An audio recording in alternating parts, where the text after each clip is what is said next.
حضرت عیسیٰ علیہ السلام کی گواہی کا منظر دیکھنے کے بعد ہم دونوں نے حوض کی طرف بڑھنا شروع کر دیا۔ میں نے راستے میں صالح سے پوچھا، حضرت عیسیٰ نے جو سفارشی کلمات کہے تھے، یعنی اگر تو انہیں بخش دے تو تو غالب اور حکمت والا ہے، کیا ان الفاظ کا کوئی اثر نہیں ہوا؟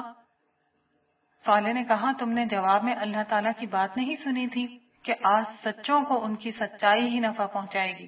میں نے کہا کہ ہاں سنی، مگر اس سے تو بظاہر یہ لگتا ہے کہ ان کی سفارش قبول نہیں ہوئی۔ صالح نے کہا کہ نہیں، ایسا نہیں ہوا، اللہ تعالیٰ نے اپنا قانون واضح کر دیا ہے۔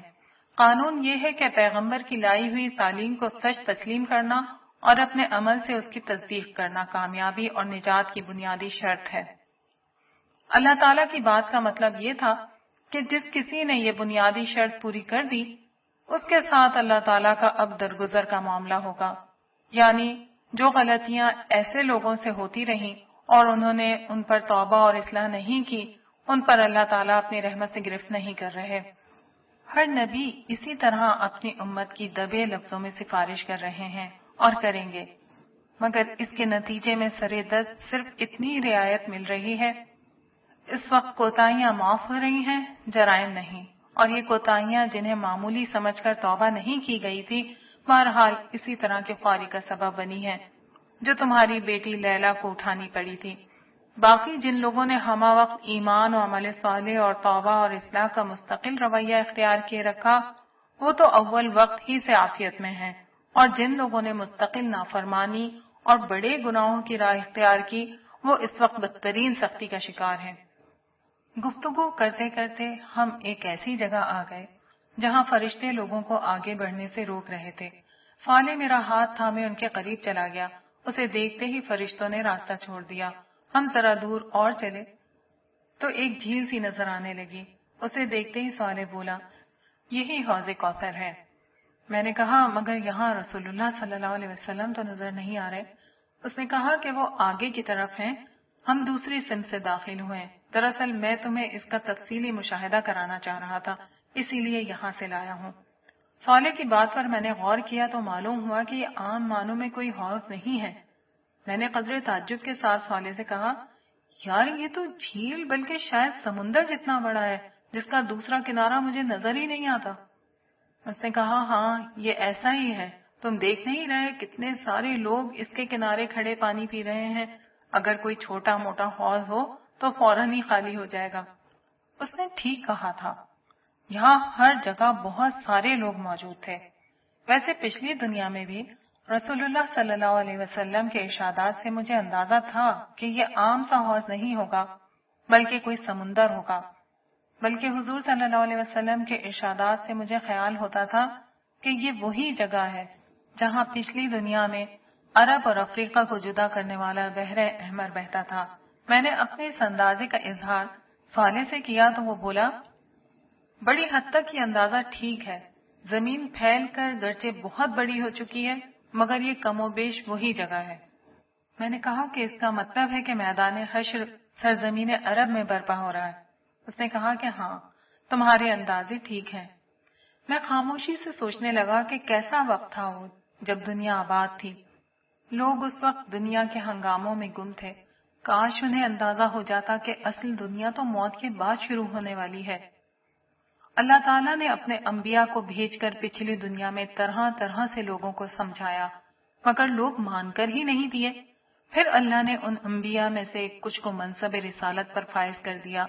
یہ رسول نہ صرف لوگوں کو صحیح راستے کی طرف بلاتے بلکہ اس سے ایک قدم آگے بڑھ کر لوگوں کو متنبہ کرتے کہ ان کی بات نہیں مانی گئی تو اللہ تعالیٰ قیامت سے قبل ہی اس قوم پر اپنا عذاب بھیج دے گا جس سے صرف ماننے والے لوگ ہی بچائے جائیں گے۔ چنانچہ قوم نوح، عاد، ثمود، قوم لوط، قوم شعیب، آل فرعون اور خود قریش مکہ کے ساتھ یہی ہوا۔ ان اقوام کے رسولوں نے انہیں اللہ کے عذاب سے ڈرایا، مگر جب وہ نہ مانے تو قیامت سے قبل ہی دنیا میں انہیں عذاب دیا گیا۔ قوم نوح اور آل فرعون کو پانی میں ڈبو کر، عاد کو تند آندھی سے، قوم ثمود اور قوم شعیب کو ایک کڑک سے، قوم لوط کو پتھر والی ہوا سے اور کفار مکہ کو مومنوں کی تلواروں سے ختم کیا گیا اور اہل ایمان کو بچا کر زمین کا اقتدار انہیں دے دیا گیا۔ خاص کر کفار مکہ اور حضور صلی اللہ علیہ وسلم کا معاملہ تو تاریخ کی روشنی میں ہوا اور قرآن میں اس کا ریکارڈ محفوظ کر دیا گیا، اور کسے معلوم نہیں کہ صحابہ کرام کو کس طرح چند برسوں میں دنیا کا حکمران بنا دیا گیا۔ یہ اخروی سزا و جزا کا ایک دنیاوی نمونہ اس طرح قائم کیا گیا کہ کوئی شخص بھی اس کا انکار کرنے کی طاقت نہیں رکھتا۔ پھر بھی لوگوں نے اس دن کی تیاری نہیں کی، سب سے بڑھ کر اسی مڈل ایسٹ کے علاقے میں جہاں آج حشر برپا ہے۔ 4000 برس تک آل ابراہیم کی شکل میں ایک قوم کے ساتھ مستقل سزا اور جزا کا معاملہ کیا گیا۔ اولاد ابراہیم کی 2 شاخوں یعنی بنی اسماعیل اور بنی اسرائیل کے ساتھ اللہ کا قانون یہ رہا کہ اگر وہ فرما برداری کرتے تو خدا کی رحمت انہیں دنیا میں نوازتی، اور نافرمانی کرتے تو دنیا میں قومی حیثیت میں سزا پاتے۔ بنی اسرائیل کو اپنی تاریخ میں اپنے جرائم کی پاداش میں 2 دفعہ عظیم تباہیوں کا سامنا بطور سزا کرنا پڑا۔ ایک دفعہ عراق کے بادشاہ بخت نصر کے ہاتھوں اور دوسری دفعہ رومی جنرل کے ہاتھوں ان پر تباہی نازل کی گئی۔ اسی طرح امت مسلمہ کو بھی ان کے جرائم کی بنا پر 2 دفعہ بڑے پیمانے پر سزا دی گئی، ایک دفعہ تاتاریوں کے ہاتھوں اور دوسری دفعہ یورپی اقوام کے ہاتھوں انہیں تباہی اور غلامی کی ذلت کا سامنا کرنا پڑا۔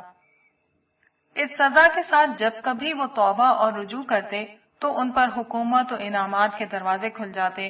اس کی ایک مثال وہ تھی جب تاتاریوں کے ہاتھوں مکمل تباہی کے بعد مسلمانوں نے ان تک اسلام کا پیغام پہنچایا تو تھوڑے ہی عرصے میں برباد شدہ مسلمان دوبارہ دنیا کی عظیم سپر پاور بن گئے۔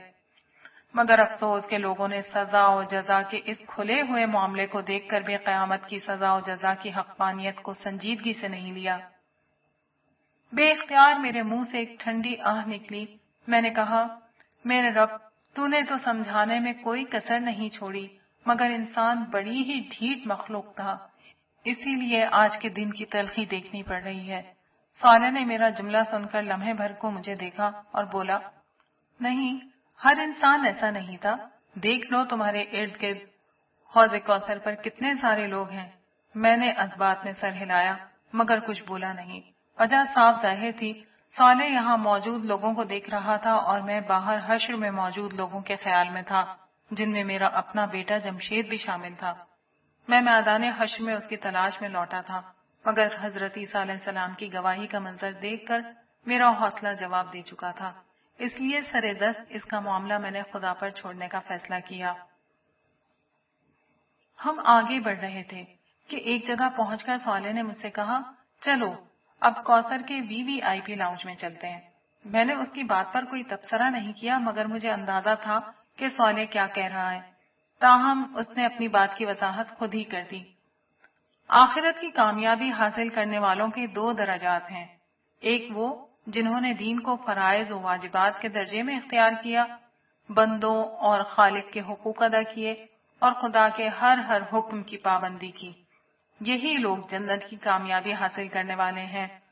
ان میں سے کچھ لوگ وہ تھے جنہوں نے فرائض سے بڑھ کر قربانی کے مقام پر دین کو اختیار کیا، بدترین حالات اور مشکل ترین مواقع پر صبر و استقامت کا ثبوت دیا، نیکی اور خیر کے ہر کام میں سبقت اختیار کی، ہر حال میں حق کو اختیار کیا اور اس کے لیے ہر قیمت دی، خدا کے دین کی نصرت، اس کی نفل عبادات، اس کے بندوں پر خرچ اور ان کی خدمت کو اپنی زندگی بنا لیا۔ یہی وہ لوگ ہیں جو آج آخرت کے دن VIPs میں شامل کیے جائیں گے۔ ان کی نعمتیں، ان کے درجات، خدا سے ان کا قرب اور ان کا مقام و مرتبہ، ہر چیز عام جنتیوں سے کہیں زیادہ ہے۔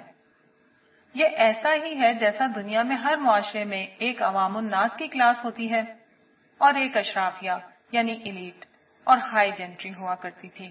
آج قیامت کے دن یہی ہو رہا ہے۔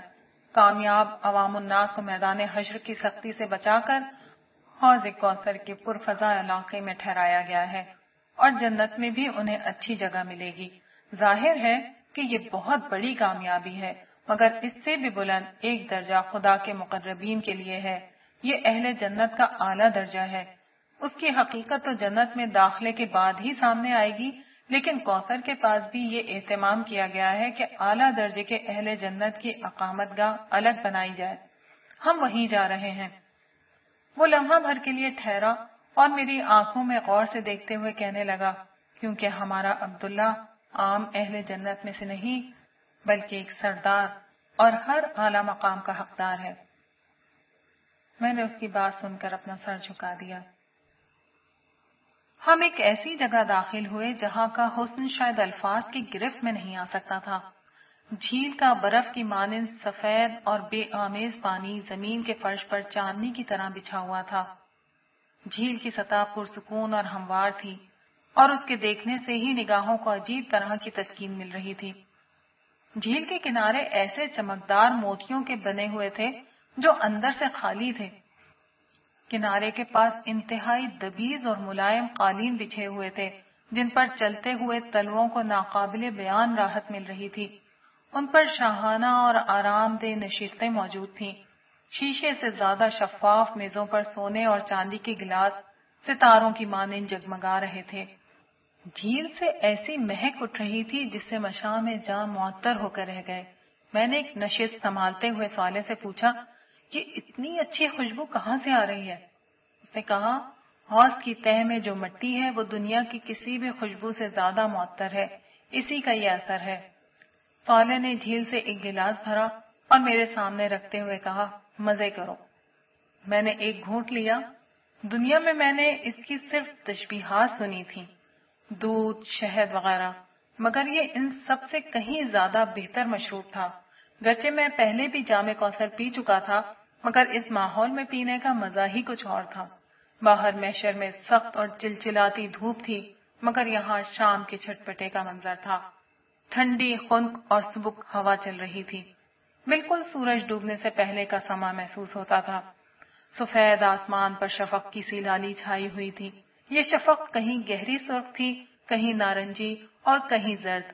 آسمان کے یہ رنگ جھیل کے سفید پانی پر اپنا عکس یوں پھیلائے ہوئے تھے کہ گویا کوئی گوری چٹی دوشیزہ سر پر رنگ برنگا دوپٹہ پھیلائے ہوئے ہو۔ بلا شبہ یہ ایک انتہائی دلکش اور خوبصورت منظر تھا۔ میں نے اپنے ارد گرد نظر ڈالی۔ مجھے یہ بالکل کسی پکنک پوائنٹ کا منظر لگ رہا تھا۔ لوگ ٹولیوں میں تنہا تنہا اور اپنے اہل خانہ کے ہمراہ اس جھیل یا حوض کے کنارے کھڑے اور بیٹھے آپس میں خوش گپیاں کر رہے تھے۔ سب لوگ بے حد خوش اور مسرور نظر آ رہے تھے۔ ان کے چہروں پر پھیلا سکون و اطمینان یہ بتانے کے لیے کافی تھا کہ ان لوگوں نے پالا مار لیا ہے۔ یہ موت، دکھ، بیماری، غم اور تکلیف کے ہر امکان سے دامن چھڑا کر ابدی اور سچی خوشی کے بحر ناپیدا کنار کے سامنے آ کھڑے ہوئے ہیں۔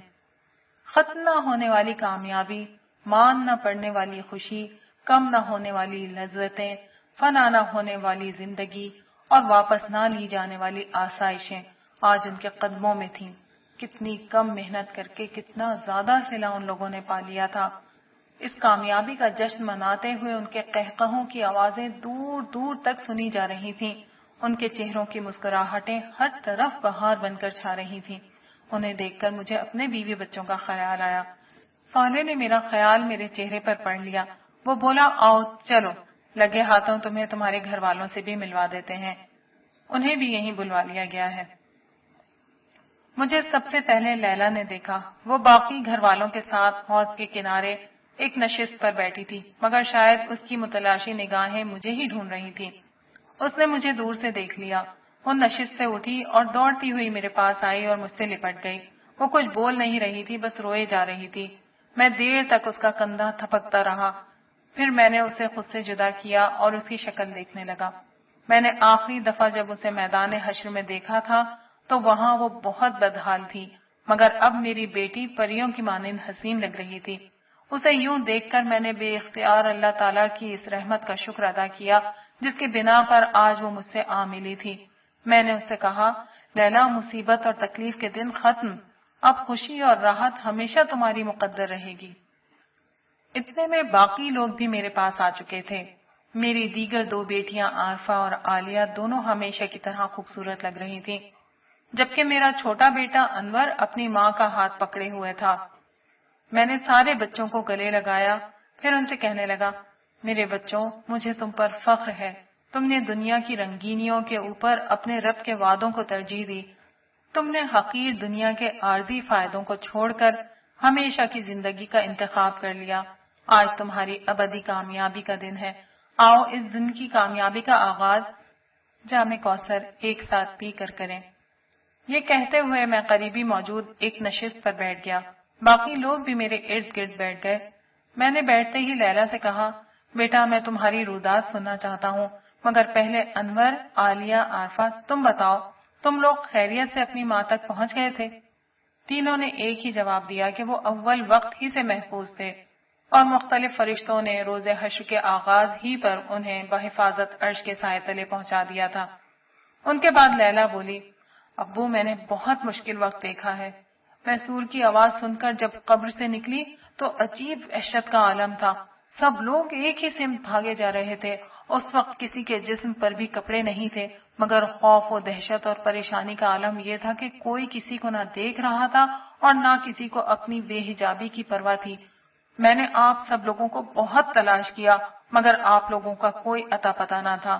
لاچار ہو کر میں بھی اسی سمت دوڑنے لگی جس سمت سب لوگ بھاگے جا رہے تھے۔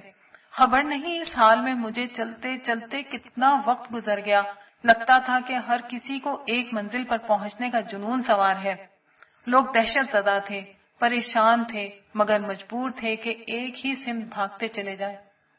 میں نے اس کی بات کاٹ کر کہا، یہ سورہ اسرافیل کا اثر تھا کہ ہر شخص میدان حشر کی طرف دوڑنے پر خود کو مجبور پا رہا تھا۔ لوگ دنیا کے کسی حصے میں بھی تھے، مگر سب کا رخ ایک ہی سمت کر دیا گیا تھا۔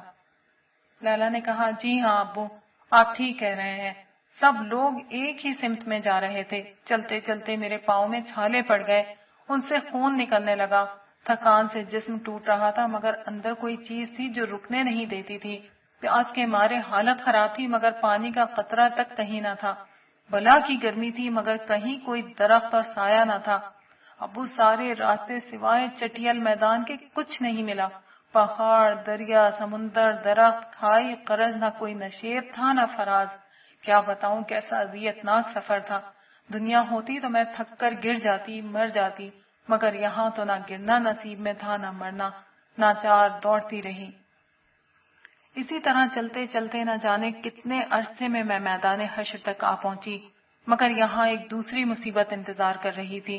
ہر جگہ عجیب خوفناک فرشتے گھوم رہے تھے، ان کی شکل دیکھ کر ہی ڈر لگ رہا تھا۔ میرے ساتھ تو انہوں نے کچھ نہیں کیا، مگر دوسروں کو وہ بے دردی سے مار رہے تھے، مگر مار پیٹ کا یہ منظر دیکھ کر ہی میری جان نکلی جا رہی تھی۔ میں نے دریافت کیا، آسماء تمہیں کہاں ملی؟ اس نے بتایا، وہ بھی میدان حشر میں مجھے ایک جگہ روتی بلکتی مل گئی۔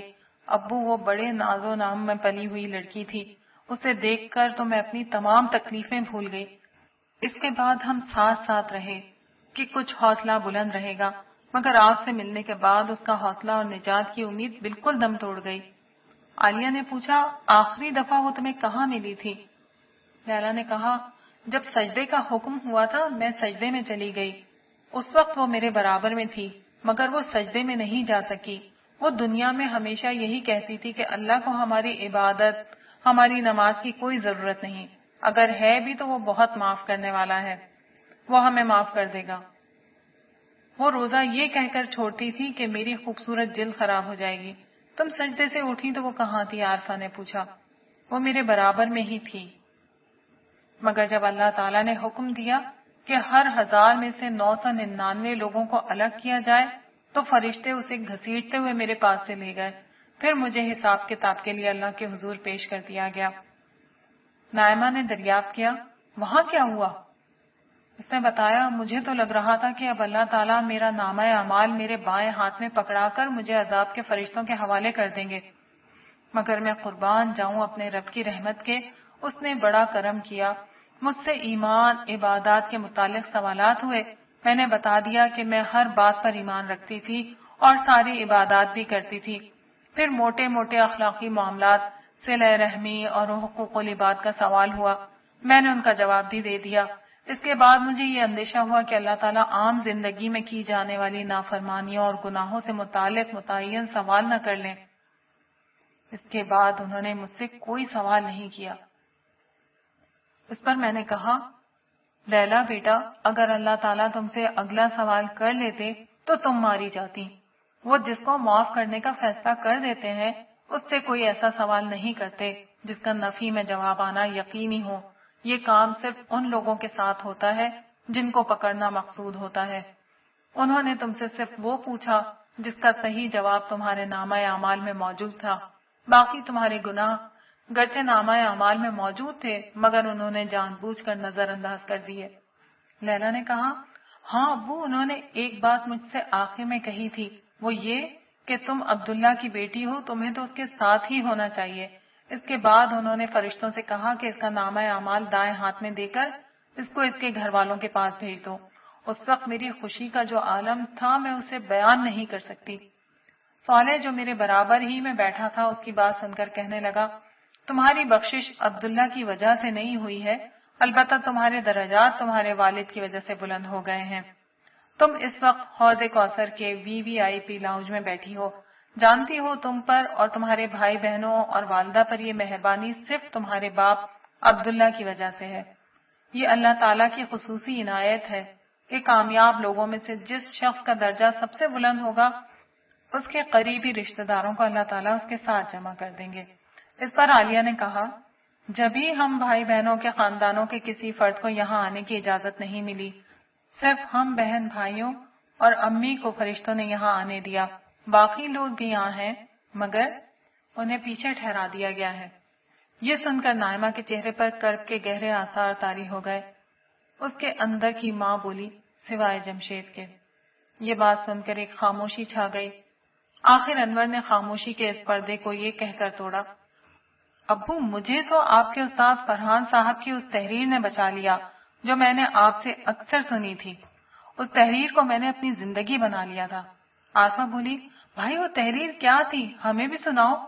انور نے آنکھیں بند کی اور بولنے لگا، ہمارے دور کے مصلحین لوگوں کے اندر سے ترقی کی اس فطری خواہش کو ختم کرنا چاہتے ہیں، جبکہ خدا ایسا نہیں کرتا۔ وہ یہ چاہتا ہے کہ اس خواہش کا رخ دنیا کے بجائے آخرت کی طرف مڑ جائے۔ دنیا کی اشرافیہ اور اہل ثروت گروہ میں شامل ہونے کے بجائے لوگوں میں یہ خواہش پیدا ہو جائے کہ وہ خدا کے مقربین اور جنت کی اشرافیہ میں شامل ہوں۔ آپ پورے قرآن کی دعوت پڑھ لیں، وہ اس کے سوا انسان میں کوئی ذہن پیدا نہیں کرنا چاہتا۔ قرآن کے اولین مخاطبین صحابہ کرام رضی اللہ تعالی عنہما اسی ذہن کی حامل ہستیاں تھیں۔ ابو بکر عمر کا انفاق، عبد الرحمن عثمان کی سخاوت اور علی و ابو ذر کی سادگی آخرت پر اسی ایمان کے مختلف مظاہر تھے۔ آخرت پر ایمان آدمی میں جو تبدیلی لاتا ہے اسے سمجھنے کے لیے سورۃ القصص کی آیات 60 اور 61 کو ملاحظہ فرمائیں۔ ترجمہ ہے کہ تم لوگوں کو جو کچھ بھی دیا گیا ہے وہ محض دنیا کی زندگی کا سامان اور اس کی زینت ہے، اور جو کچھ اللہ کے پاس ہے وہ اس سے بہتر اور باقی تر ہے۔ کیا تم لوگ عقل سے کام نہیں لیتے؟ بھلا وہ شخص جس سے ہم نے اچھا وعدہ کیا ہو اور وہ اسے پانے والا ہو، کبھی اس شخص کی طرح ہو سکتا ہے جسے ہم نے صرف حیات دنیا کا سر و سامان دے دیا ہو اور پھر وہ قیامت کے دن سزا کے لیے پیش کیا جانے والا ہو؟ آپ اندازہ کریں کہ جس شخص کے دل میں صرف اس ایک آیت پر پکا یقین ہو اس کی زندگی کس طرح گزرے گی۔ ایسا شخص مال کماتے وقت خدا کی اس نافرمانی کا خطرہ مول نہیں لے سکتا جس کا نتیجہ جہنم کی آگ ہے۔ اس کے مال کا بہترین مصرف اپنی ضروریات پوری کر کے آخرت کی ابدی اور زیادہ بہتر زندگی کی آرائش اور زیبائش ہوگی۔ وہ دنیا میں کسی بھی نعمت کے حصول کے لیے آخرت کو کبھی خطرے میں نہیں ڈالے گا۔ وہ دنیا کے گھر سے پہلے آخرت کے گھر کی فکر کرے گا اور دنیا کی گاڑی سے پہلے آخرت کی سواری کی سوچے گا۔ اخلاق باختہ عورتوں کے عریاں اور نیم عریاں وجود پر نگاہ ڈالنے کے لیے وقتی لذت کے لیے وہ ان حوروں سے محرومی گوارا نہیں کرے گا جن کا چاند چہرہ حسن دلکش اور ابدی شباب کبھی نہیں ڈھلے گا۔ گھر والوں کی ضروریات اور خواہشات اسے کبھی کسی ایسے رستے پر نہیں لے جا سکتی جو آخر کار جہنم کی دہلیز تک جا پہنچتا ہو۔ بیوی بچوں سے اس کی محبت اسے مجبور کرے گی کہ وہ انہیں بھی جنت کے راستوں کا مسافر بنائے، ان کی تربیت کرے، انہیں وقت دے، انہیں بتائے کہ جینا تو صرف آخرت کا جینا ہے، کامیابی تو صرف جنت کی کامیابی ہے۔ یہ دنیا دھوکے کے اس گھر کے سوا کچھ نہیں جہاں ہم سے پہلے بھی بے گنتی لوگوں کا امتحان ہوا اور ہمارا بھی امتحان ہو رہا ہے۔ چند برسوں کی بات ہے، نہ ہم رہیں گے نہ امتحان کے لیے یہ صبر آزما لمحے۔ کچھ ہوگا تو خدا کی رحمت ہوگی، اس کی جنت ہوگی، ختم نہ ہونے والی نعمتیں ہوں گی، عزت و اکرام کی رفعتیں ہوں گی، لہجوں میں وقار ہوگا، چہروں پر نکھار ہوگا، صالحین کی پاکیزہ قربت ہوگی، دوست اور احباب کی پرلطف صحبت ہوگی، ہیرے جواہرات کے محلات ہوں گے، مشک و عنبر کے باغات ہوں گے، سندس و حریر کی آرائش ہوگی، یاقوت و مرجان کی زیبائش ہوگی، دودھ و شہد کی نہریں ہوں گی، مائع مصفا کی لہریں ہوں گی، سونے چاندی کی شجر ہوں گے، آب و شراب کے ساغر ہوں گے، فرشتوں کے سلام ہوں گے، مرغ و ماہی کے طعام ہوں گے۔ غرض عیش و سرور اور حور و خدام کی یہ ابدی دنیا، آب و شراب اور قصر و خیام کی یہ ابدی دنیا، جاہ و حشم اور لذت و انعام کی یہ ابدی دنیا، چین و سکون اور لطف و اکرام کی یہ ابدی دنیا، وہ دنیا ہوگی جہاں کوئی دکھ نہ ہوگا، کوئی غم نہ ہوگا، کوئی مایوسی نہ ہوگی، کوئی پچھتاوا نہ ہوگا، کوئی محرومی نہ ہوگی، کوئی محدودیت نہ ہوگی۔ بد نصیب وہ نہیں جسے فانی دنیا نہیں ملی، بد نصیب وہ ہے جسے یہ ابدی دنیا نہیں ملی۔ اس آخری بات پر انور کی آواز بھر آ گئی۔